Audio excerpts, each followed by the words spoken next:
ఇంకో ఆరమైతే assembly చాలైతది. Budget ముచ్చట జరసేపు పక్కకు పెడితే రైతు భరోసా, రుణమాఫీ, కాళేశ్వరం ఎంక్వైరీ, కరెంటు కమిషన్, కొలువుల కొట్లాట మీద జోరుండేటట్టుంది చర్చ. మొన్నప్పుడు బీఆర్ఎస్ కు 38 మంది ఎమ్మెల్యేల బలం ఉండే. తెలంగాణ వచ్చినాక ప్రతిపక్షానికి ఇంత బలగం ఉండు ఇదే తొల్త.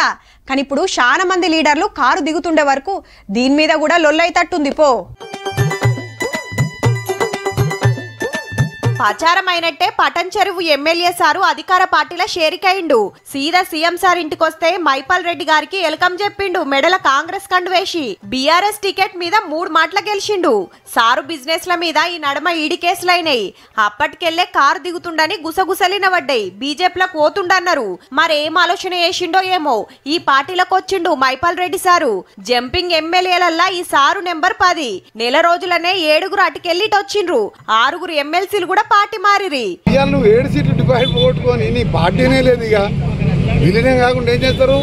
ఒక 4-5 తప్ప అందరు వస్తారు, అందరు విలీనం అవుతారు. గెలిచినోళ్ళు పార్టీల మారుడు మీద సెంటర్ మంత్రి బండి సంజయ్ సార్ కు, స్టేట్ మంత్రి పొన్నం ప్రభాకర్ సార్ కు నడుమ తగ్గఫర్ నడుస్తుంది. గిట్లా మీ పార్టీలో చేసుకున్నటువంటి శాసనసభ్యులతోని రాజీనామా చేయించి ఎన్నికల్లో తిరిగి పోటీ చేసేద్దాము కాంగ్రెస్ పార్టీకి ఉందా? మొన్నటి దాకా దేశంలో మొత్తం లెక్క తీసి ఎంతమంది శాసనసభ్యులు ఎన్ని ప్రభుత్వాలు కూడగొట్టిరో దయ్యాలు వేదాలు వచ్చినట్టు వాళ్ళు మాట్లాడతారు. విలీనం పేరుతోని టిఆర్ఎస్, బీఆర్ఎస్, కాంగ్రెస్ పార్టీ ఒక డ్రామాలు ఆడుతున్నది. ఈ ప్రభుత్వాన్ని కూలగొడతాం, ఈ ప్రభుత్వం నిలవదు, ప్రభుత్వాన్ని విడగొడతాం, చెడగొడతాం అని చెప్తే ప్రభుత్వాన్ని నిలబెడతామని వస్తున్నటువంటి శాసనసభ్యులు తీసుకుంటున్నాం.